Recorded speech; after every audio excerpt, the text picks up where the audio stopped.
Not only is Back 4 Blood a 4-player cooperative survival shooter that pits 4 cleaners against the hordes of undead ridden, but it's also an 8-player asymmetrical competitive multiplayer game thanks to its unique swarm mode. We talked with Turtle Rock co-founder Chris Ashton and lead designer Brandon Yanez in order to break down swarm mode's origins, the special challenges involved with making a mode with creatures that need to be designed for both PvE and PvP, and what went into the design of the 9 playable ridden mutations.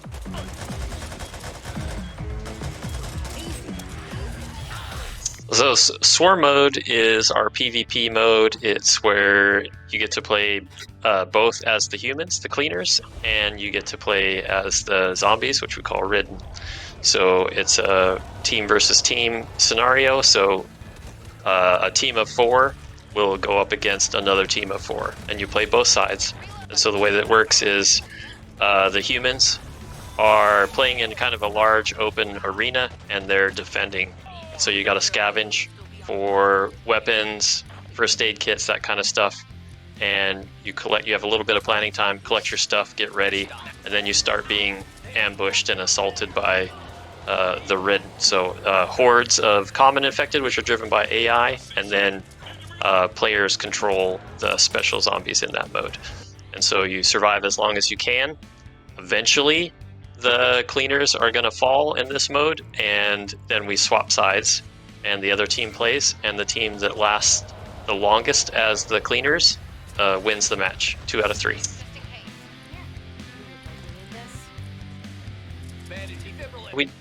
We did try different things. We went kind of a more traditional approach at first, and even though our game might have similarities to other games, it's just part of our philosophy as a studio is always like find the best solutions for our game, regardless of what other games do. And so, we were in a scenario where we were, the other game modes that we were playing in PvP just weren't really working. And really what we wanted to focus on was being able to fight each other as human versus zombie. And also we have a cool progression system in there. So as the cleaners, round by round, you get to pick these different cards, which of course are perks for your characters, different abilities, different strengths, and that sort of thing. So we wanted to, on the zombie side, give them mutation points so they could upgrade their zombies and make them have new abilities, or make them stronger or faster, and even let players upgrade the common horde so that they're more armored, more durable, they move faster. Instead of the shamblers, they can be sprinters, and they can come at you really fast, and instead of headshots killing them, headshots can suddenly explode and do damage. And so really it was just sort of, we had this progression on both teams, and we really wanted to fight each other, and what was the best way to do that? For the cleaners, being able to set up and place barbed wire down and gas cans and get ready for this ambush, and then try to hold out and then run around the map and scavenge more gear and more health and stuff. So really kind of, it's not where we started, but it's where we wound up, just because of the kinds of equipment and stuff that was in our game, as well as the abilities, the zombies that we had and their abilities, and just sort of focusing on, what's the most fun about PvP is really just having the confrontation between the two teams and having that as often as possible.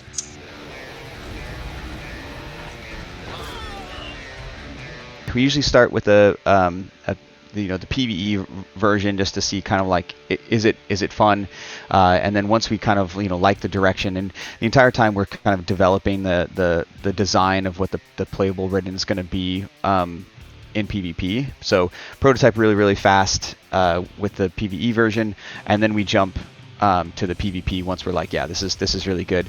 It usually takes quite a bit more work to make the playable ridden feel good, right? So that's why we usually don't invest in that up front if we don't know if the idea is gonna work. But once, say, like the tall boy was like a go, right? Like the tall boy is fun. We love him in PvE, so we started to develop him for PvP. Yeah, so I would say like it's almost like twice as much work to get it into PvP feeling good it is to get it into PvE and have it feeling good.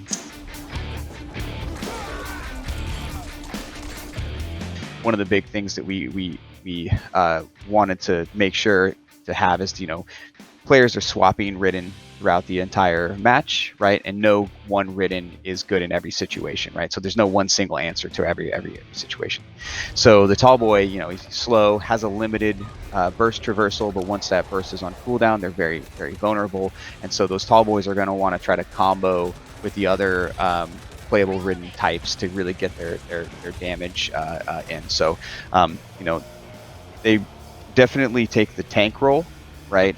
The bruiser, very slow, very, very tanky, hits like a truck. So if that playable Ridden gets into the group, it's going to do some serious damage. The crusher is kind of like a light tank, so still pretty tanky, but has a powerful crowd control. So if he grabs the player, he's going to lift him right up in the air, which allows other ranged Ridden to deal damage at that cleaner that's raised in the air, and then it requires cards, items, or other players' intervention to break that crowd control. So the Stinger class are light, elusive body types. So they all have very little health. If you get caught out and a cleaner has a sniper rifle, they might just one-shot you. So you need to be very, very elusive. They can all leap and cling to walls, and then they can use their abilities from the clung position. So they can either drop down and pounce, or shoot a hawker pin to pin the other team. They are kind of opportunistic playable Ridden. So they either make opportunities or they capitalize on opportunities because of their speed.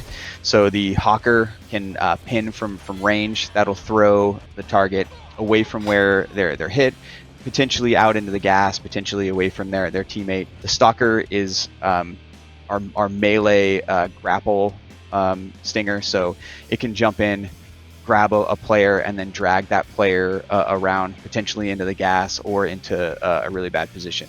The wretches are probably the most diverse gameplay wise, playstyle wise of all the body types. So they can both do high amounts of damage and large amounts of crowd control over time. So they're kind of a linchpin in a lot of different strategies. So their general weakness is that it takes their traversal is not the best, so you can see and hear them coming into the battlefield. And if you focus them, they range from kind of low amounts of health to light tank, depending on which Ridden. So you can focus them and basically kill them if they're not playing a little less overt, right? So they're a little bit opportunistic as well.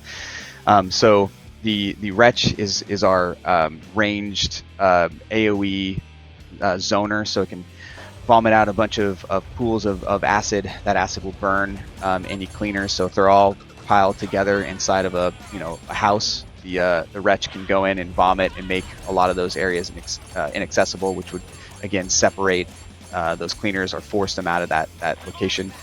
The Exploder is a high damage dealer, so and it also applies crowd control when it explodes. So again, if they're all cleaners are all bundled up, you can kind of sneak into a good location and then charge right in and just hit 3 or 4 of the cleaners for high damage and high amounts of crowd control. The Reeker is kind of a light tank, so it's faster than the other Reeker variants, and has a very high damaging frenzy. So every time it hits a cleaner, it'll increase its attack speed with each additional hits until it's basically frenzying. So if you don't deal with it, it'll start out with low amount of damage and then basically shred you to death really quickly. So usually internally when we're playing, we're doing the mark for death to focus it and being like, kill the Reeker, because if not, it's gonna shred you up. And that is a full breakdown on the origins and design of Back 4 Blood Swarm Mode. Thanks to Brandon and Chris, and also thank you for watching all of our Back 4 Blood content as part of August's IGN First. For more, make sure to check out an introduction to the 8 playable cleaners, as well as our interview that dives into the new game director. And of course, for everything else, keep it here on IGN.